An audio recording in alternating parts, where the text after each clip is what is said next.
NSSനും രമേശ് ചെന്നിത്തലയ്ക്കും ഇടയിലുള്ള മഞ്ഞുരുകലിന് വേദിയായി മന്നം ജയന്തി ആഘോഷത്തിന്റെ പൊതുസമ്മേളനം 11 വർഷങ്ങൾ നീണ്ട അകൽച്ചയ്ക്കാണ് വിരാമമായത്. ചെറുപ്പം മുതൽ പെരുന്നയുടെ സന്തതിയാണ് രമേശ് ചെന്നിത്തലയെന്ന് NSS general secretary G. Sukumaran Nair പറഞ്ഞു. പെരുന്നയുമായുള്ള ആത്മബന്ധം ആര് വിചാരിച്ചാലും മുറിച്ചുമാറ്റാനാവില്ലെന്ന് ചെന്നിത്തലയും വ്യക്തമാക്കി. 11 വർഷങ്ങളുടെ അകൽച്ചയ്ക്ക് ശേഷം NSS ആസ്ഥാനത്തെത്തിയ രമേശ് ചെന്നിത്തലയ്ക്ക് ഉജ്ജ്വല സ്വീകരണമാണ് ലഭിച്ചത്. NSS general secretary G. Sukumaran നായരുമായി കൂടിക്കാഴ്ചയ്ക്കും മന്നം സമാധിയിൽ പുഷ്പാർച്ചനയ്ക്കും ശേഷമാണ് ചെന്നിത്തല പൊതുസമ്മേളന വേദിയിലേക്ക് എത്തിയത്. ചെന്നിത്തലയുടെ വരവിനെ വിവാദമാക്കാൻ ചില മാധ്യമങ്ങൾ ശ്രമിച്ചുവെന്ന് പറഞ്ഞ സുകുമാരൻ നായർ കോൺഗ്രസ് നേതാവ് എന്ന മുദ്രയിലല്ല ചെന്നിത്തലയെ ഉദ്ഘാടകനായി ക്ഷണിച്ചതെന്നും പറഞ്ഞു. കളിച്ചു നടന്ന കാലം മുതൽ ഈ മണ്ണിന്റെ സന്തതിയാണ് രമേശ് ചെന്നിത്തലയെന്നും സുകുമാരൻ നായർ വ്യക്തമാക്കി.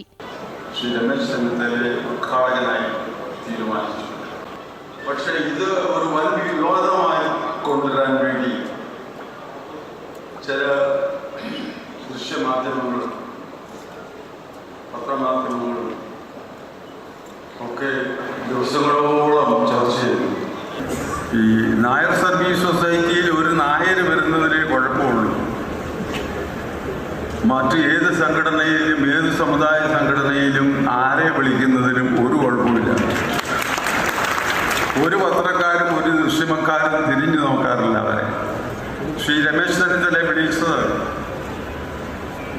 കോൺഗ്രസ് എന്നുള്ള മുദ്രയിലല്ല. അദ്ദേഹത്തിൻ്റെ രാഷ്ട്രീയ സ്വാധീനം ഉപയോഗിച്ചുകൊണ്ട് നായർ സർവീസ് സൊസൈറ്റിക്ക് എന്തെങ്കിലും നേട്ടമുണ്ടാക്കാമോ എന്ന് ഉദ്ദേശിച്ചുമല്ല. അങ്ങനെയുള്ള തെറ്റിദ്ധാരണ അവർക്കുണ്ടായതാണെങ്കിൽ അവരെ തിരുത്തണം. ശ്രീ രമേശ് ചെന്നിത്തല കളിച്ചു നടന്ന കാലം മുതൽ ഈ മണ്ണിന്റെ സന്തതിയാണ്.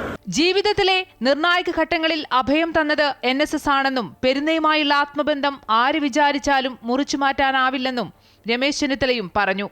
സംസാരത്തിനിടയിൽ ചെന്നിത്തല വികാരധീനനായി.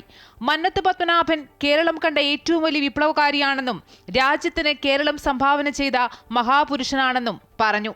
രാഷ്ട്രീയ രംഗത്ത് NSS ശ്രേഷ്ഠവും കുലീനവുമായ ബ്രാൻഡാണെന്ന് പറഞ്ഞ രമേശ് ചെന്നിത്തല വർഗീയതയ്ക്കെതിരെ കത്തിച്ചുവെച്ച നിലവിളക്കാണ് NSS എന്നും കൂട്ടിച്ചേർത്തു.